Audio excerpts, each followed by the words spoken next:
சிவா திருச்சிற்றம்பலம் தில்லையம்பலம் தென்னாருடைய சிவனை போற்றி எந்நாட்டவருக்கு திருக்கையிலாய பரம்பரை போற்றி சம்பந்த சரணாலயடிகள் திருவடிகள் போற்றி சுந்தரமூர்த்தி சுவாமிகள் திருவடிகள் போற்றி ஏழாம் திருமுறை போற்றி சுந்தரமூர்த்தி சுவாமிகளுடைய ஏழாம் திருமுறை பதிகை எண் 89 தலம் திருவெண்பாக்கம். மந்திரத்தினுடைய முதல் மந்திரம் பார்க்கணும், அப்படி தானே? சுந்தரர் திருவொற்றியூரில் சங்கிலியாரை மணப்பதற்காக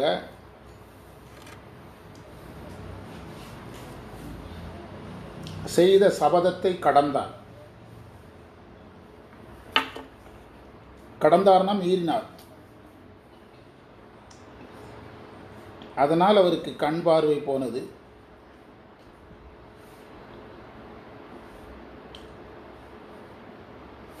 அந்த வழியாக யாத்திரை செல்பவருக்கு உடனே துணையோடுன்னு வச்சுடுங்களேன், யாத்திரை செல்பவர் துணையோடு திருமுல்லை வாயிலை வணங்கினார்.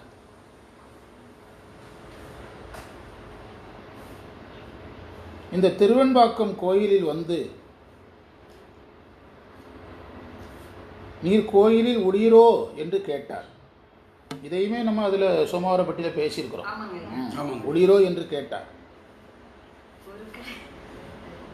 இறைவன் ஊன்றுகோல் கொடுத்து உளம்போகீர் என்றான்.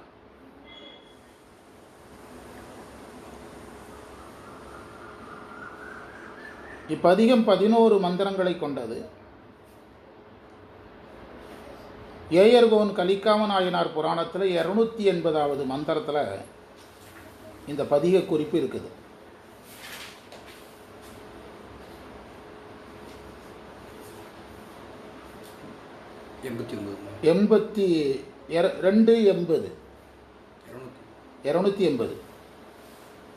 சுந்தரருடைய வாழ்க்கைக்கு இது அகச்சான்றாக இருக்கிறது.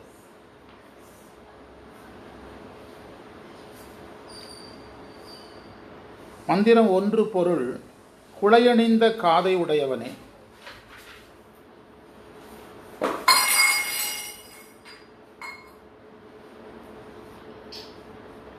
எங்களிடம் உள்ள பிழைகளை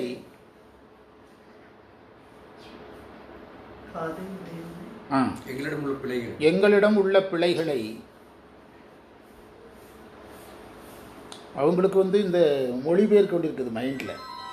மொழி அதாவது அவங்களுக்கு நம்ம பேசுகிற நேரத்துக்குள்ள அதுதான். என்ன எழுதுனீங்க? எங்களிடம் உள்ள பிழைகளை நீ பொறுப்பா என்ற உறுதியினால்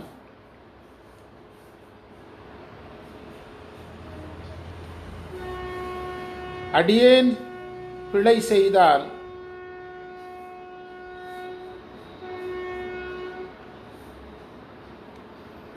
நீ பொறுத்து கொள்ளாமல் தண்டித்தாய்.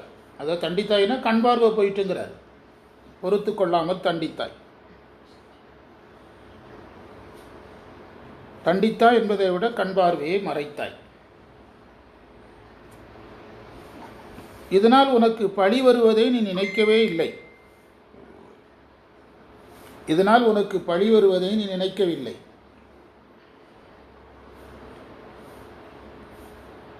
இக்கோயிலிலே நீ இருக்கின்றாயா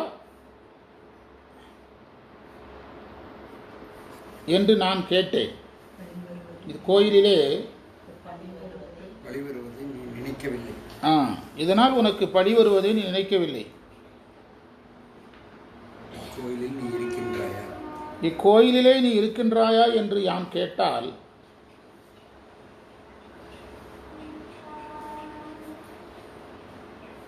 மான் ஏந்திய அவன்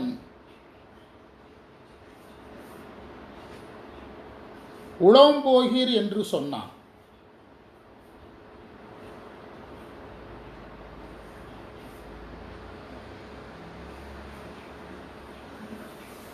இதுதான் அவனுடைய கருணையா?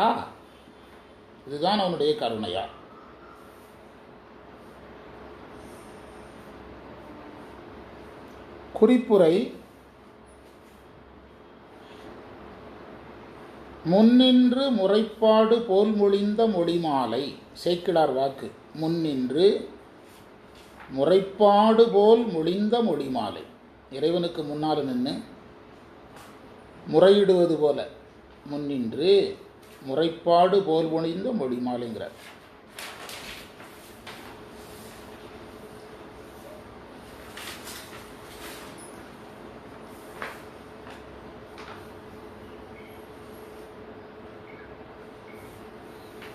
அதாவது இந்த தண்டனைக்கு நான் உரியவன் என்று தான் அவர் சொல்கிறாராம்.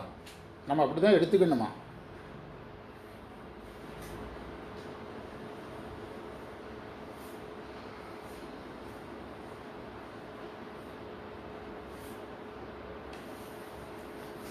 அதாவது சங்கிலியார் இடத்துல கொடுத்த வாக்கை மீறார்ல. சங்கிலியார் ஒரு அடியார் தானே, இதில் போட்டிருக்காங்க. சங்கிலியார் ஒரு அடியார் தானே.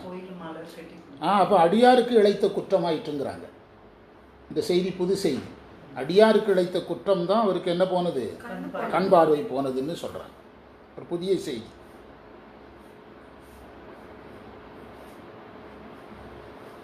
உளம்போகிற் என்றானே என்று சொன்னது, நான் இவ்வாறு முறையிட்ட போது அவன் காட்சி கொடுப்பான், வெளியே வருவான் என்று எதிர்பார்த்திருக்கிறார். யாரு? சுந்தரர் எதிர்பார்த்திருக்கிறார். ஆனால் இறைவன் அங்கே இருந்துக்கிட்டே என்ன சொன்னாராம்? உளம்போகிற் என்றானே.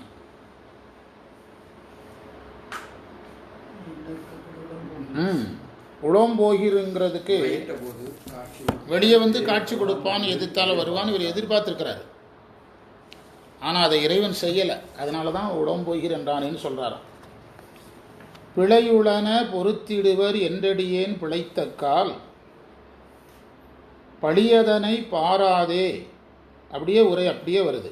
படலம் என்கண் மறைப்பித்தாய். படலம் என்கண் மறைப்பித்தாய்னா, அது படலம்னு ஏன் சொன்னார்னா, ஆயுள் முழுவதும் கண் தெரியாமல் போகும்படி செய்யலை, தற்காலிகமாக தானே மறக்கிறாரு. அதனால தான் படலம்னார். கண் குருடாக்கலை. குருடாக்குனா திரும்ப என்ன செய்யாது, பார்வை வர. மறைப்பித்தாய் குலைவிரவு வடிகாதா. குலைங்கிற ஆபரணத்தை அணிந்த, வடிகாதுன்னா தொங்குகிற காது. அந்த கிராமங்கள்லாம் அந்த காலத்தில் இந்த பாம்படம் அணிந்த பாட்டியெல்லாம் சொல்லுவாங்க. எங்கள் உறவினர்கள்லாம் இப்போவும் இருக்காங்க, அந்த தலைமுறை, கடைசி தலைமுறையாக இருக்காங்க. ஆமாம், நிறையா. ஆமாம், பெருசாக தொங்கி இருக்கிறோம். அது தங்கம் ரொம்ப குறைவாக தான் இருக்கும். பார்க்குறதுக்கு வந்து 10 கிராம் மாதிரி தெரியும், 1 கிராம் கூட தங்கம் இருக்காது. இப்போ வந்து எத்தனை கேரட் தங்கம் இப்போ நம்ம பயன்படுத்துகிறோம்? இப்போ புதுசாக தங்கம் ஒன்று வெளியிட்டிருக்காங்க. 9 கேரட் தங்கம் வெளியிட்டிருக்காங்க இப்போ. ஆமாம் ஆமாம், 30 கேரட் தங்கம் அப்படின்னு இப்போ புதுசாக வெளியிட்டிருக்காங்க. நீங்கள் வந்து கேரளாவில், இப்போ தமிழ்நாட்டில் வந்து நீங்கள் ஒரு நகை செய்தீங்கன்னா 5 பவுன் நகைங்கிறத பார்த்த உடனே தெரியும். எங்கள் ஏரியாவில் நீங்களாம் எடை போட்டால் தான் கண்டுபிடிப்பீங்க. மதுரை திருநெல்வேலியில் பார்த்த உடனே 2 கிராம் 4 கிராம் 1.5 பவுன் அப்படி பார்த்த உடனே சொல்லுவாங்க. பார்வையிலே கண்டுபிடிச்சிருவாங்க எத்தனை பவுனுங்கிறத. நானே சொல்லிடுவேன். 5 பவுன் இருக்கும், 10 பவுன் இருக்கும், 1.5 பவுன் இருக்கும், 3/4 பவுன் இருக்கும் சொல்லிடுவோம். கேரள நகை வந்து 5 பவுன் நகை 10 பவுன் லுக்கு கொடுக்கும்.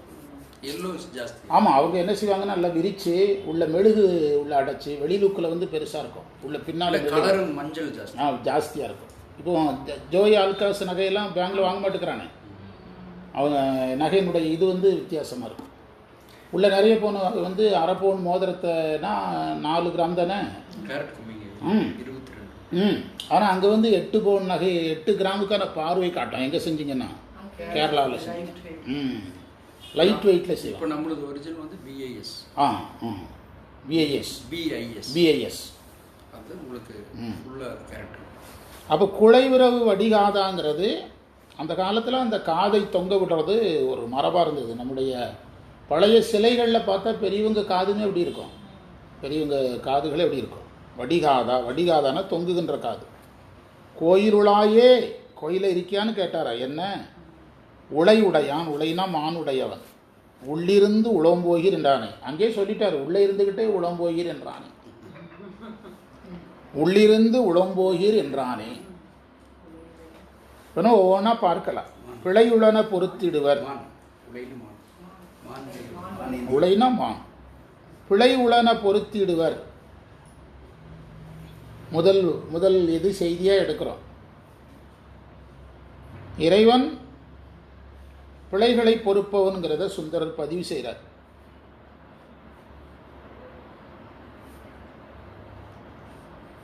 சுந்தரர் நான் தப்பு செய்யலைன்னு சொல்லலை. அவர் சுந்தரர், திருநாவுக்கரசர், ஞானசம்பந்தர்லாம் இறைவனும் அவங்களும் சேர்ந்து செய்த நாடகம் தான் இது.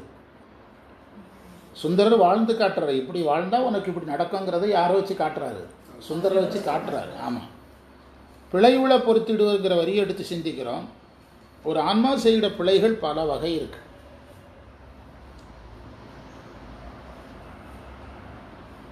சைவ சித்தாந்தத்திலேயே அந்த புத்தி பூர்வ கர்மம், அபுத்தி பூர்வ கர்மம்னு சொல்கிறோமல்ல, புத்தி பூர்வ கர்மம், அபுத்தி பூர்வ கர்மம்னு சொல்கிறோம். அந்த கர்மத்திலேயே இந்த பிழையும் சேர்ந்துடும். புத்தி பூர்வமாக தப்பு பண்ணால் அது புத்தி பூர்வ பிழை, தெரிஞ்சுக்கிட்டே தப்பு பண்ணால் புத்தி பூர்வ பிழை, தெரியாமல் தப்பு பண்ணால் புத்தி பூர்வ பிழை. பிழை தானே. இங்கே சுந்தரர் சொல்கிறது என்ன பிழை? அபுத்தி பூர்வ பிழையா புத்தி பூர்வ பிழையா? புத்தி பூர்வ பிழை. என்ன பிழை? புத்தி பூர்வமாக செய்த பிழை, தெரிஞ்சே செய்தது. அப்போ அந்த புத்தி பூர்வமாக செய்த பிழை என்பது, இது பிழை என்பது யாருக்கு தெரியும்? சுந்தரருக்கு தெரியும். சரியா? ரெண்டாவது, இந்த பிழை ஏன் செய்யப்பட்டதுன்னு பார்க்கணும். பிழை செய்யப்பட்ட நோக்கம், பிழை செய்யப்பட்ட நோக்கத்தை பார்க்கணும். அதாவது இவர் அந்த தவறை செய்து கோயிலுக்கு தானே போனார். தவறு செஞ்சிட்டிங்கன்னா டூரிசமாக போயிட்டார். அப்போ பிழையினுடைய நோக்கத்தில் என்ன இல்லை? தவறு கிடையாது. பிழையின் நோக்கத்தில் தவறு கிடையாது. குடும்பம் சார்ந்த ஒன்றை விட்டுட்டு இறைவன் சார்ந்ததுக்கு தான் போயிருக்கிறார். இறைவன் சார்ந்த ஒன்றை விட்டுட்டு எங்கே வரல? குடும்பம் சார்ந்த ஒன்று வரல. அது ரெண்டாவது, அதை அப்படி பார்க்கணும். மூன்றாவது, இறைவனுக்கு செய்த குற்றம் சைவத்தில் யாருக்கு செய்ததா பார்க்கப்படும்? ஆன்மா அடியாருக்கு செய்தது, அது அதில் கிராஸ் ஆயிற்று. சுந்தரருக்கு அது கிராஸ் ஆயிற்று. அதான் பிரச்சனை. அடியாருக்கு செய்தது எனக்கு, இவனுக்கு செய்தது என்று சித்தியார் சொல்லுது. அடியாருக்கு செய்தது இறைவனுக்கு செய்ததாக சைவத்தில் சொல்லப்படும்.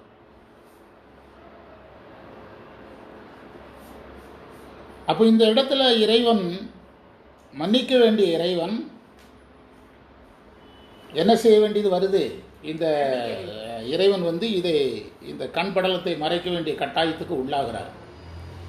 ஏன்னா தனக்கு செய்திருந்தா பொறுத்துக்கிடுவார். இது யாருக்கு செய்யப்பட்டிருக்கிறது? அடியாருக்கு செய்யப்பட்டிருக்கிறது. அடியாருக்கு செய்யப்பட்டிருக்கிறது. அந்த சாட்சியில் யாரும் இருந்திருக்கிறார்? இறைவனும் இருந்திருக்கிறார். அந்த சாட்சியில் இறைவன் இருந்திருக்கிறார். எனவே பிழைத்தவை பொறுக்க எல்லாம் பெரியவர் கடமை போற்றிங்கிற திருவாசக வரியும் இந்த வரியும் ஒன்று கிடையாது. அதை நீங்கள் புரிஞ்சுக்கிடணும். பிழைத்தவை பொறுக்க எல்லாம் பெரியவர் கடமை போற்றின்னு மாணிக்கவாசகர் சொல்கிற இடத்துக்கும் இதுக்கும் ஒரே பொருள் என்ன செய்யக்கூடாது? எடுக்கக்கூடாது.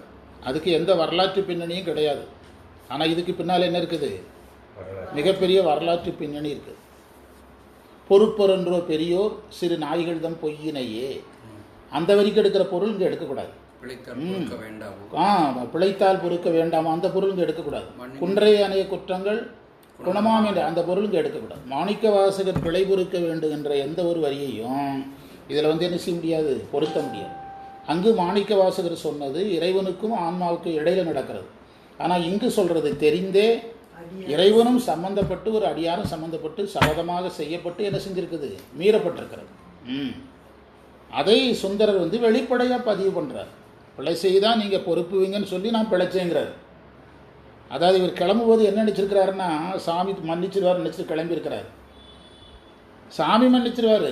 இங்கே ஒரு அடியாருக்கு இறைவன்கிட்ட சொல்லி தானே கல்யாணமே நடந்திருக்கு. சுந்தரர் திருவொற்றியூரோடு வெளியே போகக்கூடாதுன்னு சொல்லி சங்கிலியார் வேண்டி தான் எதே நடந்திருக்குது, திருமணமே நடந்திருக்குது. அதெல்லாம் அவருக்கு அந்த நேரத்தில் என்ன வரல, பெருசாக ஞாபகம் வரதை நினைக்கல. அதனால் தப்பு செய்தால் நீங்கள் பொறுப்பீங்கன்னு தெரிஞ்சுக்கிட்டு நான் தப்பு செஞ்சேங்கிறார். எவ்வளோ விவரமான வார்த்தை வருங்க. நீங்கள் பொறுப்பீங்கன்னு தெரிஞ்சு தான் நான் தப்பு செய்தேன் அப்படின்னு சொல்கிறார். நீ எனக்கு கண்ணை மறைத்ததுனால உனக்கு பழி வருங்கிறார். இறைவனை பார்த்து சொல்கிறார். உனக்கு என்ன வரும்? பழி வரும். உனக்கு பழி வரும். சுந்தரர் சிவனடியார், ஒரு யோக மார்க்கி. அது நம்மால் ஒரு பக்கத்தை இந்த பத்திரிக்கைக்கார மாதிரி, பத்திரிக்கை ரிப்போர்ட்டர் மாதிரி முன்பகுதியை கட் பண்ணிடுவான். திருவாரூருக்கு போகிறதுக்கு கிளம்பினார், கண்பார்வை போயிட்டு இருந்தான். அதுக்கு முன்னால் இன்னொரு வரலாறு இருக்குது. என்ன சொல்கிறீங்க? சங்கிலியார்கிட்ட செய்த ஒப்பந்தத்தை விட்டுட்டு திருவாரூர் கிளம்பினார். கண் போச்சுதுன்னு சொல்ல மாட்டான். எந்த பகுதியை கட் பண்ணிடுவான்? கட் பண்ணிடுவான். அப்படி கட் பண்ணி சொல்லும்போது என்னாகும்? யார் மேலே பழி வரும்? என்ன சாமி இப்படி பண்ணிவிட்டாரு அப்படி சொல்லுவாருங்கல்ல. உனக்கு வருகின்ற பழியை பார்க்காமல் என் கண்ணை மறைத்தாய். ஏன்னா சுந்தரருக்கு அப்படி ஆகி போச்சுது. எங்கேயாவது அவருடைய தேவாரத்தில் சொல்கிறாரா நான் அந்த மாதிரி அந்த கூட வந்தாங்கன்னு தானே இப்போ குறிப்பில் வருது. கூட போகிறவங்ககிட்ட சொன்னார் அந்த மாதிரி நான் சபதம் செஞ்சேன். சபதம் செஞ்சது திருவொற்றிக்காரங்களுக்கு சரியும், இறைவனுக்கு தெரியும், அவருக்கு தெரியும். இடையில இந்த திருவெண்பாக்கங்காரங்களுக்கோ என்ன திருமுல்லை வாயில்காரங்களுக்கோ என்னது தெரியும். அவங்கள என்ன சொல்லுவாங்க? என்னங்க சுந்தரர் இப்படி பண்ணிவிட்டாரு, சுந்தரருக்கு இந்த மாதிரி, சுந்தரருக்கு எப்படின்னா நம்மளாம் ஏமாத்துறோம், சிவனை கும்பிட்றதா வேண்டாமான்னு தோடுதுங்கன்னு சொல்கிற அளவுக்கு ஒரு சூழல் வருமா இல்லையா? அதனால தான் அதை அவர் ஃபோக்கஸ் பண்ணுறாரு. அப்படி இவங்களும் அதை திருப்பி பேசுவாங்க. அதனால தான் உனக்கு பழி வரும்னார். உனக்கு பழி வரும்னு கூட நீ பார்க்கல. என்னுடைய கண்ணை நீ கண் படலத்தை நீ மறைத்தாயினார், மறைப்பித்தாய். ஆனால் நீதி நியாயங்களின்படி பார்த்தா யாருக்கு பழி வராது? பழி யார் மேலே தான். ஆனால் எப்படி திருப்புறார் பாருங்க. யாருக்கு? யார் மேலே சொல்கிறாரு? இறைவன் மேலே திருப்புறார். அதுதான் விவரம், ஞானிகளுடைய விவரம் அதுதான். எந்த குழந்தையும் தப்பு செஞ்சுட்டு டக்குன்னு யார் பக்கம் திருப்பிடுறோம்? பெற்றோர் மேலே திருப்பி விட்டுறோம். அப்படி அழகாக திருப்புறார். உனக்கு தான் பேர் கிடையாது, எனக்கு என்ன அப்படிங்கிறாரு. திருவாசகத்திலும் இருக்குது. திருவாசகத்திலும் இதே மாதிரி இடங்கள் இருக்குது. ஆனால் அந்த இடம் வேற. அதை நியாயப்படுத்துறது ஈஸி. இதை என்ன செய்ய முடியாது? அவ்வளோ ஈஸியாக நியாயப்படுத்த முடியாது. அதெல்லாம் நீங்கள் யோசிக்கணும். ஒரு வழக்குப்படி, வழக்கு விசாரணைப்படி பார்த்தால் தவறு யார் மேலே கிடையாது? இறைவன் மேலே கிடையாது. இவர் தன் மேலே சொல்லணும். பழி வரும்னு தெரிஞ்சு நான் இந்த தப்பு பண்ணியிருக்கக்கூடாது, நான் தப்பு பண்ணேன் கண்ணு போச்சுன்னு சொல்கிறாரான்னு பாருங்க. என்ன சொல்கிறாரு? நீங்கள் பொறுத்துவீங்கன்னு தப்பு பண்ணேன், அசிங்கம் உனக்குன்னு தெரிஞ்சும் கண்ணை மறைச்சிட்டேங்கிறாரு. அதுதான் அந்த அந்த இடத்துல அவருக்கு இறைவன் மேலே தோழமையில் இதுக்கு காரணம், இப்படி பேசுனதுக்கு காரணம் என்னன்னு பார்க்கணும். தோழமையில் நண்பன் மேலே தான் பழியை போடுவாங்க. தோழமையில் யார் மேலே தான் பழியை போடுவாங்க? நண்பன் மேலே தான் போடுவாங்க. நண்பன் அதற்கு எதுவும் சொல்ல மாட்டான், மறுப்பும் சொல்ல மாட்டான். அதுதான் இயல்பு. இப்போ நம்ம பஸ்ஸில் போகிறோம், நம்ம 2 பேருக்கு தான் சீட் இருக்குன்னா 2 பேர் தான் உட்காடுறோம். இன்னும் 2 பேர் பெரியவங்கன்னா நிற்கிறோம். ஆனால் காலேஜ் பசங்கன்னா 2 சீட்டில் 4 பேர் உட்காந்துடுறானுங்க. 2 சீட்டில் 4 பேர் உட்காந்துக்கிடுறான். அதை அவன் என்ன செய்கிறான்? பொறுத்துக்கிடுறான். யாருக்காக? நட்புக்காக பொறுத்துக்கிடுறான். இப்போ நாங்களாம் 4-5 பேர் சேர்ந்து சென்னையில் சைதாப்பேட்டையில் தங்கி தான் நான் சென்னை சைதாப்பேட்டை தமிழ் கல்லூரியில் படித்தேன். தமிழ்ச்சங்கத்தில் படித்தது டிகிரி, ட்ரைனிங் படித்தது சென்னை சைதாப்பேட்டை ஆசிரியர் பயிற்சி கல்லூரியில் சைதாப்பேட்டையில் தங்கி படித்தேன். ஒரே ரூமில் நிறைய பேர் தங்கியிருப்போம். சினிமாவில் வர மாதிரி அப்படியே வரும். காலையிலே எழுந்திரிச்சு அவனுக்கு ஏதோ ஒரு வேலை இருக்கும், துணியெல்லாம் இன் பண்ணி வச்சுட்டு குளிச்சுட்டு வரலான்ட்டு போவான். இன்னொரு ஃப்ரெண்டு அவன் எடுத்துகிட்டு அவன் போட்டு அவன் போட்டு சொல்லாமலே போயிடுவான். டவுன் பஸ் ஏறி போயிடுவான். ஏதோ ஒரு பஸ்ஸில் ஏறி போயிடுவான். அங்கே தேடினானா எங்களுக்கு அங்கே ட்ரெஸ்ஸே இருக்காது. அதுக்கு பிறகு வேறு ஏதாவது ட்ரெஸ்ஸை ரெடி பண்ணிட்டு போகணும். அப்போ அந்த நட்பில் என்ன இருக்குது? இந்த எப்படி சுந்தரரால் இப்படி பேச முடிந்ததுன்னு ஒரு கேள்வி கேட்கணும். அந்த கேள்விக்கான பதில், சுந்தரருக்கு இறைவன் யாராக இருந்தார்? தோழனாக இருந்ததுனால தோழன் இடத்தில் இப்படி தான் பேச முடியும். அவன் தான் தோழன். அவன் தான் யார்? தோழன். மாதா பிதா குரு தெய்வம்னு சொல்கிறோம்ல, அதில் 5வது நட்பை வச்சு பார்க்கணுங்கிறாங்க. நம்ம எதை பார்க்கறது இல்லை? நட்பை பார்க்கறது இல்லை. திருவள்ளுவர் நட்பு பற்றி நிறைய எழுதியிருக்கிறார். நட்பு, நட்பாராய்தல், நட்புங்கிற தலைப்பில் நிறைய தலைப்பு எழுதுகிறார். நட்பு மிகப்பெரிய விஷயம். சுந்தரர் இப்படி பேசுகிறாருன்னா என்ன உரிமையில்? நட்பு உரிமையில் இதை பேசுகிறாருன்னு நம்ம எடுத்துக்கிடணும். மறைப்பித்தாய், அந்த 2 வரியில் தான் செய்த தவறு என்ன செய்யல? அவர் ஒத்துக்கிடவே இல்லை. சுந்தரர் என்ன சொல்கிறார்? குன்றே அணைய குற்றங்கள் நான் செய்தேன் தானே சொல்கிறார் மாணிக்க வாசகர். மலையளவு தப்பு நான் செய்தேங்கிறாரு. இவர் கடைசி வரைக்கும் என்ன செய்ய மாட்டேங்கிறாரு? அதுதான் சொன்னால் அங்கே என்ன போயிடும்? தோழமை போயிடும். தோழனிடத்தில் அப்படி சொல்ல வேண்டிய அவசியம் கிடையாது. தோழனிடத்தில் என்ன அதிகமாக இருக்கும்? எதிர்பார்ப்புகள் அதிகமாக இருக்கும். அந்த எதிர்பார்ப்பில் தான் அவர் அப்படி பேசுகிறார். குலைவிரவு வடிகாதா என்பது பொதுவாக இறைவனுடைய செவியை சிறப்பித்தாலே விண்ணப்பம் தான். இங்கே என்ன பண்ணிட்டு இருக்கிறாரு? இறைவன்கிட்ட பேசிகிட்டு இருக்கிறாரு. யார்கிட்ட பேசுகிறாரு? இறைவன்கிட்ட பேசுகிறாரு. அப்போ எதை சிறப்பிக்கணும்? செவியை சிறப்பித்து பேசணும். கண்ணை பாடியிருக்கலாம், கரங்களை பாடியிருக்கலாம், திருவடியை பாடியிருக்கலாம். எதை சிறப்பிக்கிறாரு? தோளுடைய செவியன் என்று செவியை சிறப்பித்தது போல இங்கு குலைவிரவு வடி காதா. குலையை சொல்கிறது அவருடைய நோக்கம் இல்லை. வடிகாதாங்கிறது நல்ல பெரிய காதை வச்சுட்டு தானே கேட்குறீங்க. காது கேட்குதா இல்லையாங்கிறது அதற்குரிய ஒரு தொனி. அது புரியுதான்? காது நல்ல பெருசாக யானை மாதிரி வச்சுட்டு தானே உட்காந்துருக்கிறா. காது கேட்குதா இல்லையாங்கிறது தான் அந்த காது. ஆமாம் ஆமாம். அதாவது அந்த தோளுடைய செவியனில் என்ன பொருளோ அந்த பொருள் எடுக்கணும். இன்னும் பல முறை சொல்லியிருக்கிறோம். அந்த உண்மை விளக்கத்திலேருந்து அடிக்கடி சொல்லிக்கிட்டே இருக்கோம். ஐயா நீதான் கேட்டு, அந்த கேளுங்கிறது காதை குறிக்கிற வார்த்தை. இப்போ நம்ம நேற்று முந்தா நாள் அதிகாலை எந்திரிக்க சொல்கிறாரு நம்மளா ஒரு பொருள் சொன்னோம். ஆனால் அவரே பறித்துங்கிறார, அவரே மலரை என்ன செய்யணுங்கிறாரு. அப்போ பறிக்கிறதுக்கு சைவத்தினுடைய நேரம் என்ன? 4 to 6 தான். அதுதான் நீங்கள் அந்த பொருளுக்கு நீங்கள் உங்களுக்கு அப்படி பில்டப் பண்ணி போயிட்டே இருக்கணும். அந்த பொருள் வரும். நீங்கள் நினைக்கிற பொருள் அப்போ தான் வரும்.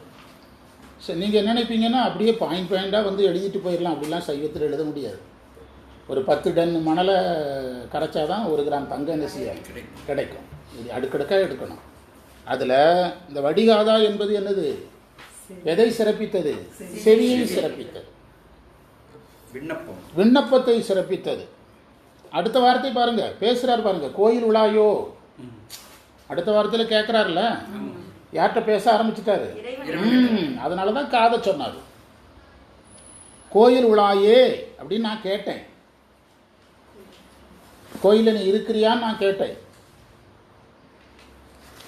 கோயிலில் இருக்கிறாயா என்ற கேள்வியினுடைய நோக்கம் என்னன்னா, எனக்கு அருள் செய் என்பது நோக்கம். எனக்கு கண் பார்வையை கொடுங்கிறது தான் அவருடைய கேள்வியினுடைய நோக்கம். கோயிலில் இருக்கிறீங்களா இல்லையாங்கிறது நோக்கம் அல்ல. பேங்குக்கு போகிறோம், கவுண்டர் 3 ஆள் இருக்கா இல்லையானா என்ன அர்த்தம்? இருக்கிறான் இல்லாமல் போகிறோம், நமக்கு தேவையில்லை. கவுண்டர் 3 ஆள் இருந்தால் நம்ம வேலை நடக்கும்.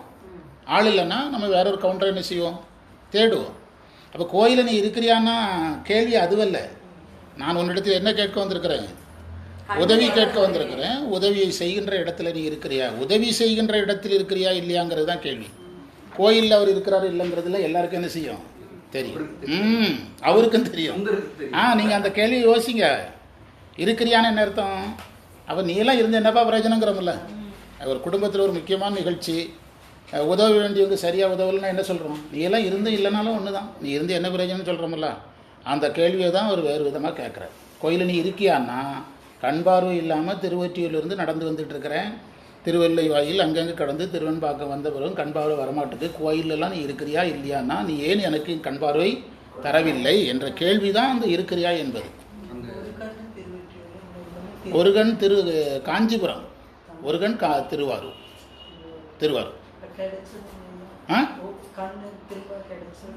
அதுதான் ஒரு கண் கிடைச்சது காஞ்சிபுரத்தில்.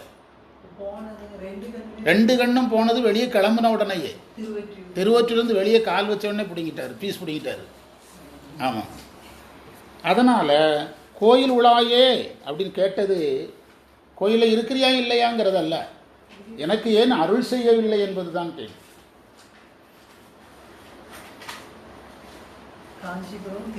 திருவாரூர், காஞ்சிபுரத்தில் ஒரு கண் கொடுக்குறாரு, திருவாரூரில் இன்னொரு கண் கொடுக்குறாங்க. அந்த ஒரு கண் பெற்று பாடுனது தான் ஆலந்தான் உகந்து அமுது செய்தான். பிறகு உளையுடையான் என்று மானை சொல்றார். உளையுடையான் உள்ளிருந்து உளம்போகீர் என்றானே அப்படின்னார். அதாவது சுந்தரர் தனக்கு கண் பார்வை இல்லாத நேரத்தில், கண் பார்வை இருக்கும்போது எப்படி பாடினாரோ அதே மாதிரி தான் எல்லா பதியங்களையும் பாடியிருக்கிறார். கண் பார்வை இல்லாத போதும் இருக்கும்போது பாடின மாதிரி தான் என்ன செஞ்சிருக்கிறாரு, பாடியிருக்கிறார். இப்போ இதில் பாருங்களேன், மானுடையான்கிறாரு. கண் தெரியாத போது எதை வர்ணிக்க கூடாது? மான என்ன செய்யக்கூடாது? வர்ணிக்க கூடாது. யோக நிலையில் அக வழிபாட்டில் இருக்கிறார். அவர் ஞான யோக நெறியில் இருக்கிறதுனால கண் தெரியாத தெரிஞ்ச போது என்ன பாடினாரோ அது அந்த நடை கொஞ்சம் கூட எப்போ மாறல? கண் தெரியாத போது மாறல. குலை விரவு வடிகாதாங்கிறாரு, இறைவனுடைய காதை வர்ணிக்கிறாரு. கையில் என்ன வச்சிருக்கிறாங்கிறாரு? மான் வச்சிருக்கிறாங்கிறாரு. உள்ளே உட்காந்துருக்கிறாங்கிறாரு. என்ன செய்கிறாங்கிறாரு? உள்ளே உட்காந்துருக்கிறான் அப்படிங்கிறாரு. அப்போது எந்த நிலையிலிருந்தே பாடுகிறார், அந்த அக தரிசனத்தில் இருந்து தான் அவர் பாடுறார். அதனால தான் அவர்கிட்ட அந்த வேறுபாடுகள் எதுவும் தெரியலை. உளையுடையான் என்று சொன்னது நமக்கு மான் வேதங்களினுடைய குறிப்புன்னு சொல்லுவோம். 4 வேதங்களினுடைய குறிக்கிறது தான் மான்களுடைய 4 கால்பாங்க. திருமூலர் மானை ஆன்மாவுக்கு குறிக்கிறாருன்னு சொல்லுவாங்க. இன்னொரு அழகும் கூட இருக்குது அதில். என்னதுன்னா, மானுக்கு சிறப்பே அதனுடைய பார்வை தான். இவருக்கு பிரச்சனை என்னது? பார்வை. இவருக்கு பிரச்சனையே பார்வை தான். புரியுதா? மானி நேர் விழி. அதான் மானுக்கு தனிச்சிறப்பே அதனுடைய பார்வை தான். அது இப்போ அவருக்கு பிரச்சனையே கண்ணு தான். அதனால் அவர் எதை முன்னால் கொண்டு வர்றாரு? மானின் நேர்வெளின்னு திருமுறை சொல்லுது. மானேர் நோக்கி உமையாள் பங்கா என்று திருமுறை சொல்லுது. அதனால் மானை சொன்னதில் அதுவும் ஒரு உட்குறிப்பு இருக்குது. உன் கையில் வச்சிருக்கிற மானுக்கு நல்லா கண்ணு தெரியுது, எனக்கு கண்ணு தெரியலையே அப்படிங்கிற பொருளும் அதில் வரும். உளையுடையான் உள்ளே இருந்து கொண்டு உளம்போகீர் என்றானே. உள்ள இருக்கிறது அவர் தெரியுது. ஆமாம், அவர் அது தன்னுடைய ஞான யோகத்தில் இறைவனை. அதனால தான் நான் அந்த பதிகம் முழுவதும் ஒரு தடவை பேசுகிற வாய்ப்பு கிடைச்சது. எப்போ பேசுகிறேன்னு தெரில. பொதுவாக முதல்லலாம் தேவார வகுப்பில் நிறைய நேரம் இருக்கும். 4 பதிகம் எடுத்த காலங்கள்லாம் உண்டு ஒரு நாளைக்கு. அப்போ இவ்வளோ விரிவாகவும் பேச மாட்டோம், டைம் இவ்வளோ தேவைப்படாது. அப்போல்லாம் ஒரு பதிகம்னா, இப்போ உதாரணமாக அந்த மாதர்பிறை கன்னியானுங்கிற பதிகம் எங்கேருந்து வந்துட்டு பாடினார்? எங்கேருந்து வந்தார்? வந்த உடனே பாடினார். ஆனால் வந்த உடனே பாடலை. அதுக்கு இன்னொரு பதிகம் இருக்குது. ஆமாம், இப்படியெல்லாம் நான் முதல்ல ஆராய்ச்சி பண்ணி முன்பெல்லாம் ஒரு பதிகம்னா அதுக்கு முன்னால் எத்தனை பதிகம் இருக்குது அப்படின்னு பார்ப்பேன். அப்படி ஒரு தடவை இதை பார்க்குற வாய்ப்பு கிடைச்சது. அப்படி பார்க்கும்போது தான் என்னது, இவருடைய இந்த பதிகங்கள் கண் தெரியும் போது இந்த பதிகம் கண் தெரியாத போது பாடியது, இந்த பதிகம் கண் தெரிந்த போது பாடியதுன்னு என்ன செய்ய முடியாது. இப்போ தெரிவிக்க கண் பார்வை இல்லாத போது நிறைய நூல் எழுதினார். ஆனால் கண் பார்வை இருக்கும்போது எழுதின நூலில் இருக்கிற அந்த வேகமும் நடையும் எங்கே குறைஞ்சிட்டு? கண் பார்வை இல்லாத போது குறைஞ்சிட்டு. ஏன்னா யாரோ ஒருத்தன் கேட்டு எழுதும்போது என்ன குறைஞ்சிடும்? அந்த நடையெல்லாம் மாறிடும். எதையாவது விட்டுட்டு எழுதுவோம், அந்த நடையெல்லாம் மாறிடும். ஆனால் சுந்தரருக்கு அந்த நடை என்ன செய்யலை? மாறலை. உளையுடையான் உள்ளிருந்து, அந்த உள்ளிருந்துங்கிறது கோயிலுக்குள்ளே இருந்து. அந்த உள்ளிருந்துக்கு 2 பொருள் கூட எடுக்கலாம். எங்கேருந்து? எனக்குள்ள இருந்து அப்படின்னு கூட. எனக்குள்ளேயும் இருந்துக்கிட்டு இருந்தான், கோயில்லையும் இருந்தான். வெளியே இருந்து நான் இருக்கிறேன் போகீர் என்றானே. உளோம்னு தானே சொன்னோம். இவர் கேட்டார் இருக்கிறியான்னு தானே கேட்டார். அப்போ அவர் என்ன சொன்னார்? இருக்கிறேன்னு தானே சொல்லணும். இருக்கிறேன் போனியான்னு சொன்னார். அந்த கேள்வியாக ஒருத்தர் கேட்க மாட்டேங்கிறீங்க. இவர் கேட்டது இருக்கிறியான்னது. அவர் என்ன சொல்லணும்? போகிர்னு ஏன் சொன்னார்? அதுக்கு என்ன அர்த்தம் அப்படின்னா, நீங்கள் இந்த கண் பார்வையை காரணம் வச்சுட்டு யாத்திரைகளை எதுவும் நிறுத்துறாதீங்க, தேவாரத்தில் எதுவும் ப்ராப்ளம் வரக்கூடாது. புரியுதா? 15 நாளைக்குரிய தேவாரம் சேரணும் அப்படின்னு அர்த்தம். புரியுதா? டார்கெட் கிளியர் ஆகணும். ஆமாம், நீங்கள் எனக்கு கண் தெரியுது கீழே வரீங்க, நீங்கள் அது ஒரு இடத்துல சொல்கிறாரு, குழியில் முட்டி அப்படி சொல்கிற, கீழே விழுந்து கைகாலெலாம் அடிபட்டுதுன்னா அப்படின்னு சொல்லி பாடுறாரு ஒரு இடத்துல. இந்த மீளாடிமை. ஆமாம், நாங்கள் படிக்கும்போது மீளாடிமையில் ரொம்ப உருக்கமாக பாடுவாங்க, ரொம்ப ஸ்பீடாக பாடுறாங்க. மீளாடிமை உமக்கே ஆளாய் பிறரை வேண்டாதே. அந்த நல்லா எடுப்பாங்க. இப்போ அந்த ஏலாம் போயிட்டு, புரியுதா? மீளாடிமை உமக்கே ஆளாய் பிறரை வேண்டாதே. மூளாத்தீ போல் உள்ளே கனன்று முகத்தால் மிக வாடி ஆளாய் இருக்கும் அடியார் தங்கள் அல்லல் சொன்ன கால் ஆளாங்கிருப்பீர் திருவாரூரில் வாழ்ந்து போதீரே அப்படின்னு எடுப்பாங்க. நான் பாட ஆரம்பிச்சேன்னா நீங்கள் ஊரே காலி பண்ண வேண்டியது வரும். புரியுதா? ஆமாம், நான் அதனால தான் பாடாமல் இருக்கிறேன். இந்த ஸ்கூல் பசங்க சில நாள் வேஸ்டியில் போவேன். பசங்க சொன்னீங்க நீங்கள் சூப்பராக இருக்கீங்க சார்மா. அப்போ நான் சொல்லுவேன், நான் ஸ்டைல் பண்ணால் கொம்பர் நீங்கள் தாங்காது. நான் வந்து இளையராஜா கூட இருக்க வேண்டியது உங்களுக்கு தமிழ் நடத்துறதுக்கு ஆள் இல்லாமல் போயிருங்கிறதுனால உங்க கூட இருக்கிறேன். உங்களுக்கு தமிழ் வாத்தியார் இல்லாமல் போயிருங்கிறதுனால உங்க கூட இருக்கிறேன் அப்படின்னு.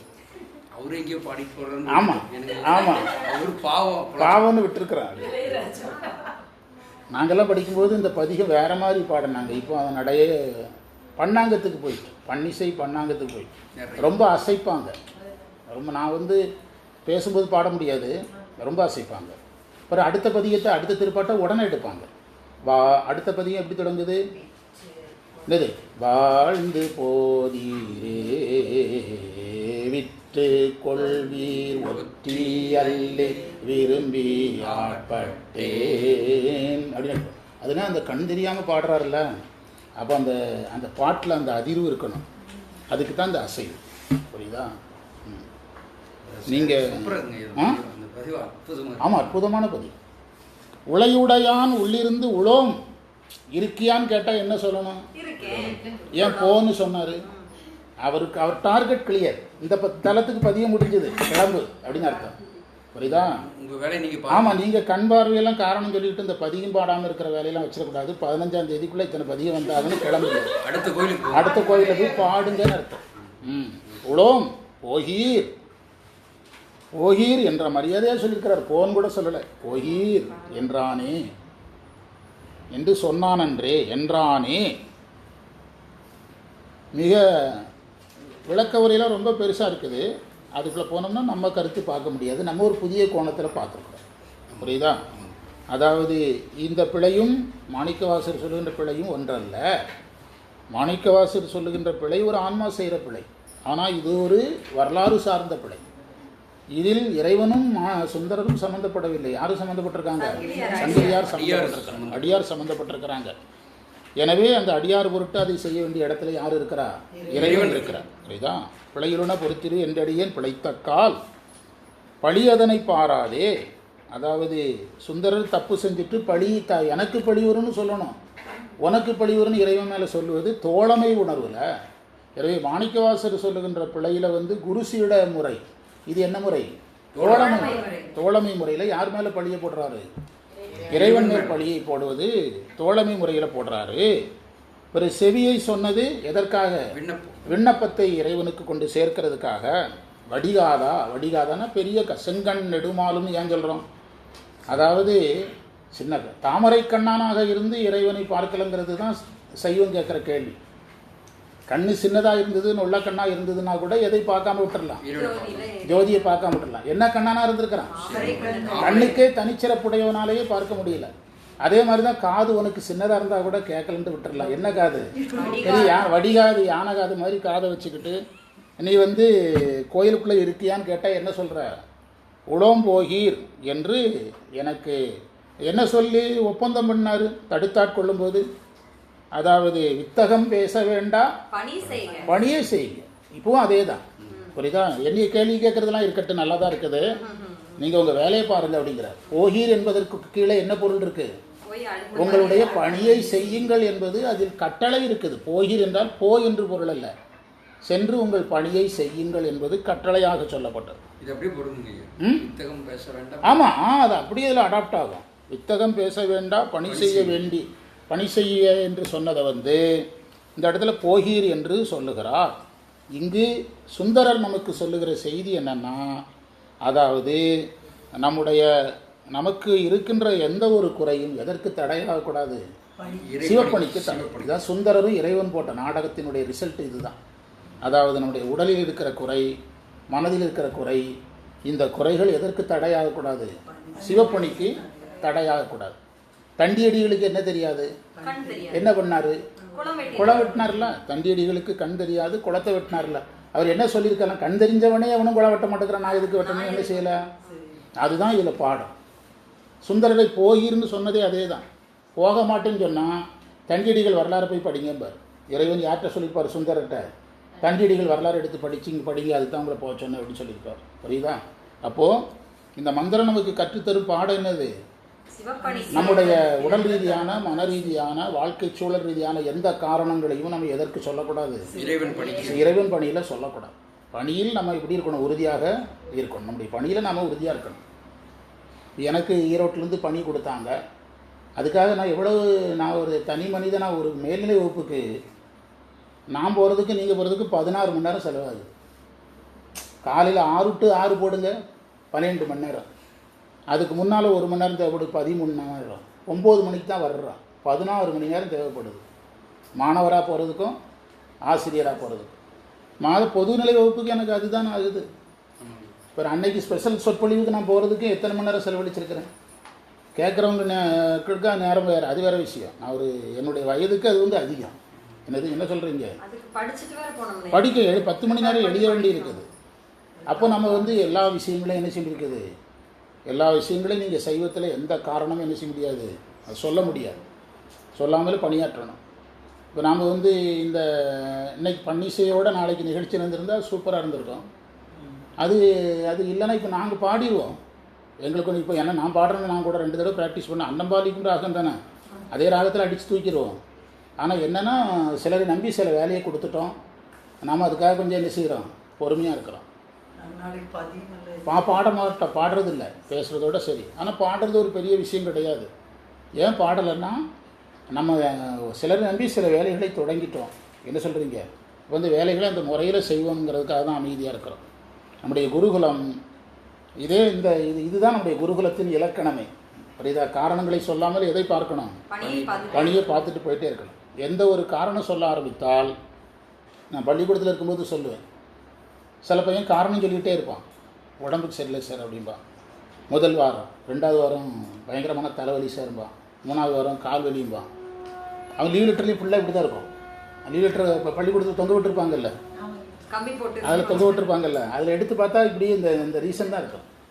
அப்புறம் நான் சொல்லுவேன், நீ வந்து 6ஆம் வகுப்பு 7ஆம் வகுப்பு இப்படி சொன்னால் ஒன்றும் வராது. நீ 12ஆம் வகுப்புக்கு வந்துட்டார், தலைவலி கால்வலி முழங்கால் வலின்னு நீ சொன்னேன்னா இன்னும் 3 வருஷத்தில் டிகிரி முடிச்சிருவார். 4வது வருஷம் உனக்கு கல்யாணம். உன்னை பற்றி உன் கூட படித்தவங்ககிட்ட விசாரித்தா என்ன சொல்லுவான்? அவன் தங்கச்சியை நீ பொண்ணு கேட்டால் என்ன சொல்லுவான்? பேஷண்ட்டுன்னு சொல்லுவானா இல்லையா? இப்படியெல்லாம் ப்ராக்டிக்கலாக சொல்லிக் கொடுப்பேன். ஆனால் நீ என்ன செய்ய, காரணம் இருந்தால் கூட என்ன செய்யாத, சொல்லாத அப்படிங்க. காரணம் இருந்தால் கூட சொல்லாத, அந்த காரணத்தோடு கடந்து போராடு. நான் சொல்லுவேன், நீ காரணம் சொல்லுபவன் எதற்கும் பயன்பட மாட்டான் அப்படின்னு. காரணம் சொல்லுவன் தாய்க்கு கூட சாப்பாடு கொடுக்க மாட்டான். ஆமாம், காரணம் சொல்லுவது. காரணம் சொல்கிறவன் தாய்க்கு கூட சாப்பாடு கொடுக்க மாட்டான்னு சொல்லுவேன். அதுக்கு என்ன அர்த்தம் சொல்லுவேன்னா, ஏடா உங்கள் அப்பாவுக்கு அம்மாவுக்கு சாப்பாடு கொடுக்கல, எங்கள் அண்ணன் கவர்மெண்ட் வேலையில் இருக்கிறான், அவன் தானே கொடுக்கணும், நான் புதிய வேலைக்கு தானே போகிறேன் அப்படின்னு ஈஸியாக தப்பிச்சிருவார். ஆனால் காரணம் சொல்கிறாதவே அப்படி சொல்ல மாட்டான். எங்கள் அண்ணன் எந்த வேலையும் இருந்துட்டு கலெக்டர் வேலை கூட பார்த்துட்டு போகிறான், 15 நாள் என்னுடைய சாப்பாடு, 15 நாள் அங்கே சாப்பாடு. புரியுதா? எங்கள் அண்ணன் கலெக்டராக இருந்தாலும் எங்கள் அப்பா என்கிட்ட 15 நாள் என்ன செய்தாகணும், சாப்பிட்டாகணும் அப்படின்னு நிற்பான். உண்டா இல்லையா? இப்படிலாம் வாழ்கிறது தான் வாழ்க்கை. என்னுடைய குருகுலத்துக்கு இதுதான் என்ன மந்திரம், பேசிக் கொள்கை மந்திரம் இதுதான். புரியுதா? உளம் போகீர் என்றானே. போகீருங்கிறத இறைவன் சொல்லலை, இவர் சேர்த்துக்கிட்டாரு. யாருக்காக? நமக்காக சேர்த்துக்கிட்டாரு. இருக்கேன்னு என்கிட்ட சொன்னேன் அப்படின்னா நம்ம நினைப்போம், ஓ சாமி இருக்கேன்னு தானே சொன்னார், அங்கனே திண்ணையில் படுத்துட்டு பிரசாதத்தை வாங்கி தின்னுட்டு படுத்து தூங்கிடுவோம் நம்ம முடிவு பண்ணுவோம். இனி போச்சோன்னான்ட்டார். உடம்பு போகீர் என்றானேனார். ஒரு அழகான மந்திரம். பிழையுளன பொறுத்திடுவர் என்றடியேன் பிழைத்தக்கால் பழியதனை பாராதே படலம் என்கண் மறைப்பித்தாய் குலைவிரவு வடிகாதா கோயிலுளாயே என்ன உடையுடையான் உள்ளிருந்து உளம்போகீர் என்றானே. அடுத்த மந்திரத்தை பொருள் எழுதிட்டு கிளம்பிடலாம். இந்த திருவாசகம் பார்க்கலாம். மந்திரம் 2. யான் யாதொரு செயலிலும் முதல் நடு முடிவு அறியாதவன், முதல் நடு இறுதி அறியாதவன்.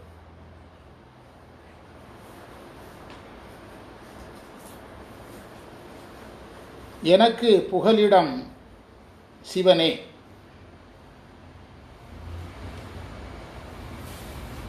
எனக்கு புகலிடம் சிவனே ஆக வேண்டும் என்று கவலையில்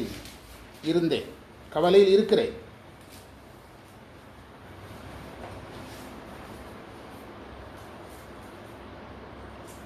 அதனை அறிந்திருந்தும்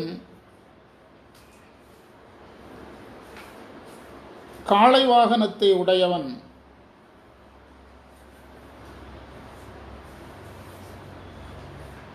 விடம்பொருந்திய பாம்பை அணிந்தவன்,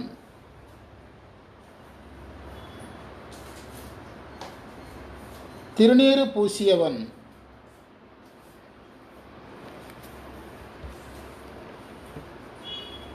புலித்தோலை அணிந்தவன்,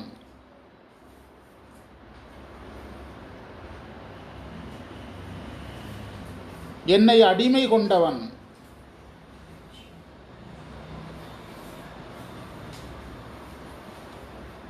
என்பதையெல்லாம் நினைக்காமல்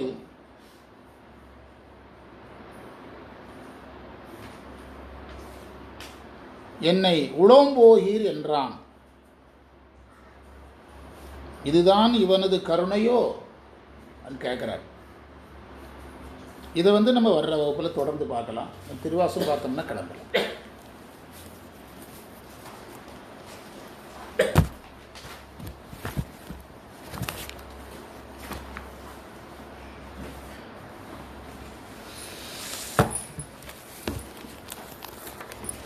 அருள் பத்தி தானே? ஆமாங்க ஐயா. இந்த மந்திரம் லைஃபுக்குமா இருக்காதுன்னு யதார்த்தம்